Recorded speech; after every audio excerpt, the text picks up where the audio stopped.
NCERT એક્ઝામ્પલરનો 42મો question ax square plus 2hxy plus dy square plus 2gx plus 2fy plus c equal to 0 મેં અપદ દ્વિઘાત સમીકરણ આપેલું છે તમને તો એના માટે સાબિત કરવાનું છે કે dx dx by dy equal to 1 એટલે આપણે પહેલા y ને સાપેક્ષ x ને સાપેક્ષ વિકલન કરીશું પછી y ને સાપેક્ષ વિકલન કરીશું અને એ બેનો ગુણાકાર કરીશું જવાબ 1 લાવીશું એવું કંઈ સાબિત કરવા કીધું છે બહુ ઈઝી છે ખાલી તમારે એનું વિકલન કરવાનું છે બરાબર તો આપણે લઈ લઈએ કે ax² plus twice hxy plus by² plus 2gx plus 2fy plus c equal to 0 તો પહેલા આપણે x ને સાપેક્ષ as usual જે સૂત્ર તે શોધી કાઢીએ તો x સાપેક્ષ વિકલન કરતા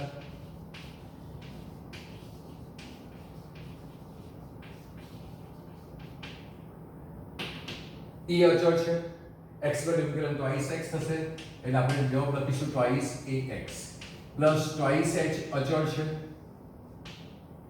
xy નું વિકલન x નો m y નું વિકલન dy by dx plus y no m x નું વિકલન 1 થશે plus b નો m y સ્ક્વેર નું વિકલન twice y into dy by dx એટલે twice y into dy by dx chain rule apply કરીએ છીએ તે રીતે પ્લસ twice g અચળ x નું વિકલન 1 આવશે પ્લસ twice f અચળ y નું વિકલન dy by dx આવશે બરાબર છે અને અચળ c 0 એટલે ઇક્વલ ટુ 0 થશે પછી હવે ગુણાકાર કરીએ અને dy by dx વાળા પદો એક અને dy by dx વગરના પદો લખીએ તો પહેલા dy by dx વાળા પદો લઈ લઈએ એટલે twice hx આવશે ગુણાકાર થશે આની સાથે એટલે બરાબર એટલે twice hx થશે બરાબર પછી આ પ્લસ twice dy થશે dy by dx એટલે લખતા નથી એટલે આ પદ આવી ગયું અને છેલ્લું પદ પ્લસ twice f થશે અને હવે dy by dx લખીએ હવે dy by dx વગરના પદો જે છે તેને સામે લઈએ છીએ તો પ્લસ થશે માઈનસ થશે માઈનસ થશે તો પ્લસ થશે બધા જ પ્લસ છે એટલે માઈનસ નો કોઈ સવાલ નથી એટલે સામે જશે તો માઈનસ બ્રેકેટમાં એટલે બધા જ પ્લસ લખી દઈશું તો twice ax આ બાકી છે તો એ twice ax થશે હવે આનો ગુણાકાર y સાથે થશે એટલે twice hy થશે એટલે પ્લસ twice hy થશે આ સામે જશે તો પ્લસ છે તે શું થશે માઈનસ થશે પણ આ માઈનસ કોમન કાઢો એટલે પ્લસ twice g થશે એટલે એ પદ પણ આવી ગયું આ બાકી હતું તે પણ આવી ગયું અને આ બાકી હતું તે પણ આવી ગયું બધા જ પદો ઓલમોસ્ટ આવી ગયા dy by dx આપણે લખી દીધો છે twice f અહીંયા બરાબર તો this is over now so dy by dx બરાબર શું થશે તો 2 કોમન કાઢીશું આમાંથી પણ 2 કોમન નીકળશે એટલે કેન્સલ થઈ જશે તો dy by dx જે મળે છે તમને કે dy by dx શું મળે માઈનસ 2 કોમન કાઢીશું અને આમાંથી પણ 2 કોમન નીકળશે કેન્સલ થશે એટલે ax hy g ના છેદમાં hx dy f થશે આ તમને પરિણામ નંબર 1 મળ્યું બરાબર છે હવે આવી જ રીતે આનું સમીકરણ નંબર 1 નું બરાબર આ સમીકરણ નંબર આપણે a કહી દઈએ અહીંયા એક લખ્યો છે પૂછવા કરતા તો સમીકરણ નંબર a નું હવે x ની જગ્યાએ શું કોને સાપેક્ષ વિકલન કરીએ તો y સાપેક્ષ વિકલન કરતા તો a નું y સાપેક્ષ વિકલન કરતા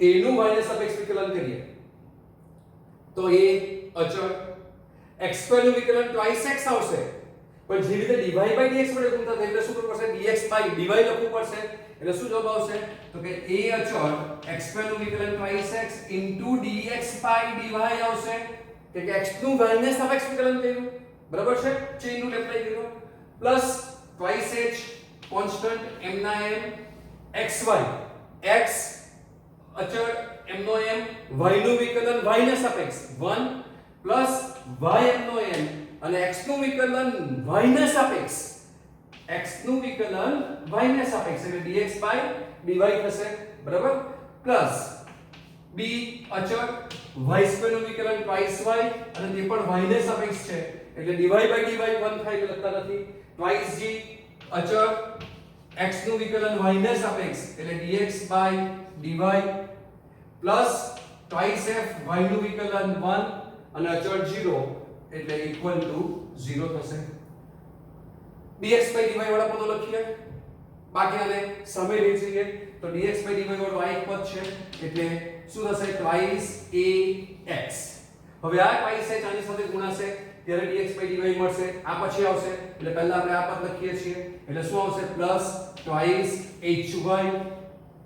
બીજું dy by dx વાળું પદ આ છે એટલે પ્લસ ટ્વાઇસ g આવશે અને આ જે છે તે કોણ થશે તો કે dx by dy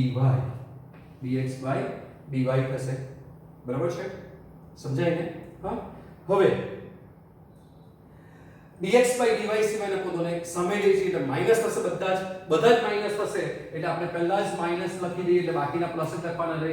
તો આને આની સાથે ક્રોસ ગુણાકાર કરવાનો બાકી હતો, સોરી ગુણાકાર ક્રોસ નહીં, આની સાથે મલ્ટીપ્લાય કરવાનું બાકી હતું એટલે ટ્વાઇસ hx આવશે એટલે ટ્વાઇસ hx.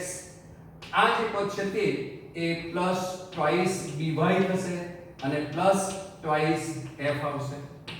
બરાબર છે, તો dx by dy ને સૂત્ર કરતા બનાવી દઈએ તો dx by dy ને સૂત્ર કરતા બનાવી દઈએ તો dx by dy is equal to શું આવશે તો કે minus twice hx plus twice dy. Okay okay okay, પાછા 2 કોમન નીકળશે બધામાંથી જ તો તેને પણ કાઢી નાખીએ એટલે આપણે એટલું ઓછું થાય ભારણ એટલે પદ લખવાના ટાઈમ બચી જાય તો ટ્વાઇસ hx એટલે dy પ્લસ f આવશે ના છેદમાં આ પદ આવશે એટલે ax પ્લસ hy અને પ્લસ g થશે. તો તમને dx by dy જે છે તે આવું કંઈક મળે છે જ્યારે dy by dx આવું કંઈક મળેલું હતું. બરાબર, તો ax plus hy plus g. બરાબર, તો આને જે છે તે આપણે આમ લખી શકીએ કે આ dx by dy હતો, આ માઈનસ હતો અને આ કોણ થાય છે તો કે તમારી પાસે જુઓ તો આ 1 upon કોણ થાય છે આ dy by dx છેદમાંથી અંશમાં જાય છે, આ અંશમાં પદ છે તે છેદમાં છે એટલે છેદનું પદ અંશમાં છે એટલે માઈનસ dy by dx લખી શકાય.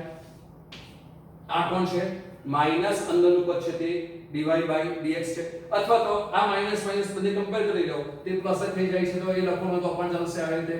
બરાબર, હા, કેમ કે માઈનસ વાળું પદ તો એમાં પણ માઈનસ છે અહીંયા તો એ માઈનસ ને જતો રહ્યો, બાકી કોણ છે 1 upon dy by dx. તો હવે બેનો ગુણાકાર કરીએ તો શું થશે આ ક્યાંથી આવ્યું તો કે સમીકરણ નંબર 1 પરથી આવ્યું તો dy by dx into dx by dy is equal to 1 થાય અને જે આપણે સાબિત કરવાનું હતું બરાબર છે તે સાબિત થઈ ગયું. બરાબર છે, તો એક તમને થોડી ગૂંચવણ થાય કે y ને સાપેક્ષીકરણ કરવું પડે છે તેમાંથી dy by dx લખાઈ જાય, dx by dy ન લખાય એની અહીંયા તમારે કાળજી રાખવી પડશે તો તમારો દાખલો સારી રીતે થઈ શકે. બરાબર છે, તો બે વખત ઘરે પ્રેક્ટિસ કરી નાખો, તમે ગણી નાખો તો તમને આવડી જશે. Practice makes a man perfect, right? NCERT example નો 43 મો ક્વેશ્ચન, જો e⁻x upon y તો સાબિત કરો કે આવું કંઈક લાવવાનું છે. બરાબર, તો x is equal to e⁻x upon y છે. આમ તો e બ્રેકેટ છે તો બ્રેકેટનું વિકલનમાં પાછો તમારે u upon v યુઝ કરવું પડશે. એના કરતા કંઈક ગંદુ દેખાય એટલે આપણે તમને મેં કીધેલું છે તે શું કરવાનું કે મોટું કંઈ આવું ગંદુ ઘાતાંકીય વિધેય હોય તો બંને બાજુ log લઈ લેવાના એટલે સરળ દાખલો થઈ જાય અને બેઝી હોય તો જલ્દી સરળ થઈ જાય કે log નું પણ વિકલન નહીં આવશે, log e1 થાય એટલે. બરાબર, તો બંને બાજુ log લેતા શું થશે log x is equal to સમીકરણ નંબર 1 કહેવાનું છે તો કે log e⁻x upon y થાય. log ની ફોર્મ્યુલા છે log x raised to n is equal to n log x થાય એટલે કે ઘાત જે છે તે ઘાત આગળ આવી જાય તો એ ઘાત આગળ આવી જાય તો આ સૂત્રનો ઉપયોગ કરીએ. બરાબર છે, તો એ સૂત્રનો ઉપયોગ કરીએ તો તમને શું મળશે તો કે log x is equal to x upon y, ઘાત આગળ આવી ગઈ, log e બાકી રહ્યા અને log e is equal to 1 થાય અને y ને સામે લઈ લઈએ તો y into log x is equal to x થશે because log e is equal to 1 થાય એવું તમને ખબર છે. બરાબર, હવે કઈ સામાન્ય નીકળે એવું કઈ છે નહીં તો x ને સાપેક્ષ વિકલન કરીને અથવા y ને તમારે લખવું હોય તો તમે લખી શકો કે y x log x. જો તમે આમ લખશો તો તમારે u ઓપન v કરવું પડશે અને સીધું વિકલન કરશો તો તમારો ડાયરેક્ટ આન્સર આવશે, બરાબર? એટલે તમારે આમ લખો અથવા ડાયરેક્ટ જ આનું વિકલન કરી નાખીએ તો x સાપેક્ષ વિકલન કરતા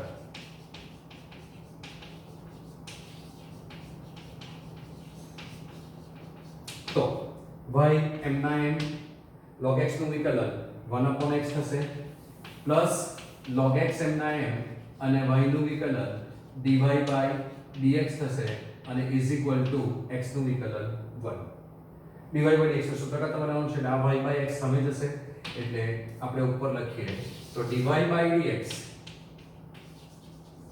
તો કે dy by dx is equal to શું થશે 1 minus y by x, બરાબર? 1 minus y by x ના છેદમાં log x આવશે, બરાબર? છેદમાં log x. તો dy by dx LCM લઈએ, લસા લઈએ તો x ઉપર આવશે ગુણાકારમાં અહીંયા એટલે x minus y છેદમાં x આવશે અને log x ઓલરેડી હતો જ તો x log x થાય. તો તમારો એક્ઝામ્પલ રમતા રમતા આવી ગયો, બરાબર છે? તો ધીસ ઇઝ પ્રૂફ. એટલે તમારી પાસે સાબિત થઈ જાય. હવે તમારે આ રીતે કરવું હોય તો તમે અહીંથી પણ કરી શકો, એનો કોઈ પ્રોબ્લેમ નથી. જો અહીંથી કરવું હોય તો શું થશે? or dy by dx is equal to u upon v એટલે છેદનો વર્ગ થશે. છેદનો વર્ગ એટલે log x નો વર્ગ, તો log x નો વર્ગ log x m ના m x નું વિકલન 1 minus x m નો m અને log x નું વિકલન 1/x. log x નું વિકલન 1/x થાય. આ x x કેન્સલ થઈ ગયા એટલે dy by dx જે છે તે તમને મળશે log x minus 1 log x આખાનો વર્ગ. આવું કંઈક મળશે. હવે તમારી પાસે અહીંયાથી log x ની કિંમત જે છે તે શું મળે? x upon y. તો તે x upon y ત્યાં મૂકી દઈએ તો log x is equal to કે મને જવાબમાં x અને y જોઈએ છે, બરાબર? તો x upon y minus 1 upon log x whole square થશે, બરાબર? હવે છેદમાં મને log x નો વર્ગ પણ નથી જોઈતો, એક જ log x જોઈએ છે. તો એક log x રાખીએ અને બીજા log x ને છૂટો પાડી દઈએ તો log x થશે. લસા લઈએ, y ની કિંમત મૂકીએ એટલે તમારું કામ ત્યાં થઈ જાય. અથવા જો કોઈ છૂટો ન પાડશો તો પણ ચાલશે. ચાલો રવા દઈએ તો આમ રવા દઈએ તો શું મળવાનું સાદુરૂપમાં તમને? તો મળશે x minus y upon y into log x whole square. તો y into એક log x હોય તો x થાય. તો પેલા બેને છૂટા પાડી નાખી એક log x થઈ જાય એટલે તમારી પાસે જવાબ આવી જાય જે જોઈએ છે તે. સમજાયું? એટલે શું થાય? તો કે x minus y upon y into log x, બરાબર છે? અને log x આમ થઈ જાય. હવે y log x એ કોણ? x. એટલે તમારો આ જવાબ પાછો પણ આવી જાય. એટલે ગમે તે રીતે કરો દાખલાઓ આવશે પણ પ્રોપર મેથડ પકડી લો જે મેં તમને આ કીધી તે રીતે તો તમારા જવાબો જલ્દી આવશે. કે આવું કંઈક નવું કરવા નહીં જવાનું કે u upon v કરવા જશો એટલે તમારું તકલીફ પડશે જ. એના કરતાં u into v કરો, તમને બહુ સારી રીતે આવડે છે તો તમારો જવાબ પણ બહુ સારી રીતે અને ઈઝીલી આવી જાય છે. જેનામાં તમારે કિંમત ચેન્જ કરવી પડે છે અને એ વેલ્યુ સબસ્ટિટ્યુટ કરતા ન આવડે તો તમને તકલીફ થાય.